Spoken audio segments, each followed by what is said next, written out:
く冷静に自称成長に発達した知能が不可逆的に低下し社会生活に支障をきたす量的状態。初期の症状を新しく経験した事象や情報の記憶が困難になるまた日時曜日など時間の検討式障害。中期の症状部署の感覚が当たり前そうになる衣服の着方がわからなくなる執行指数保健体力発現支配会。この意味が加速が認識できなくなる人格崩壊自発性の性がからせる場所不熟生命的害を迎える。僕のまま忘れない僕が僕であるための記憶。大切な人作られた歌僕を織りなす言葉出来事意識昔住んでいたうちにカラッとした天井で止める僕の名を呼ぶ声。生まれ落ちる今の洞窟ましさの中で感じたこと摂氏37度ほどの低温と鳴りやまない拍動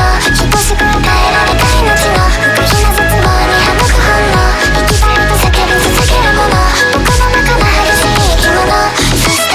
誰かに愛されたいと願う心生きてゆくということ足が折れたしてもあと少しでも生きてみるということ生きるすということ泣くということ朝を打つということ涙を声にしよう新しい光にまた生まれ落ちよう。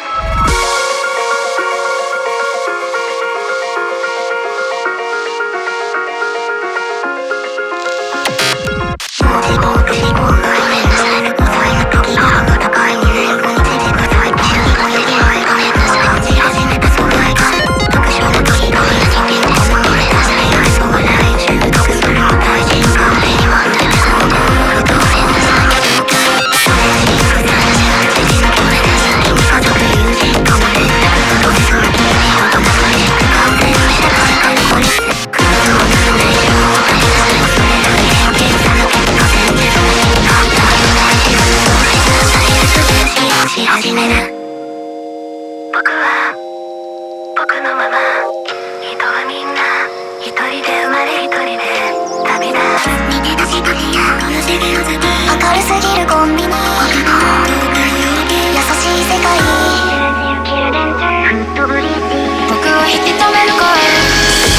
呼吸が止まる今の洞窟暗闇の中で感じる孤独はっきりと目に浮かぶ反応面影と忘れてゆく拍動等しく与えられた命に等しく終わりが訪れる時僕は僕の定めを理解し最後の一歩まっさらな空に踏み出せるだろうか。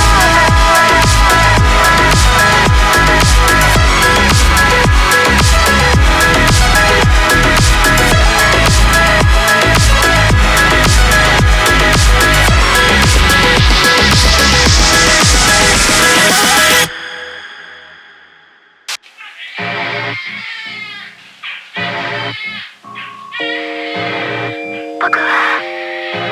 は忘れない僕は絶望に歯向かう子供君は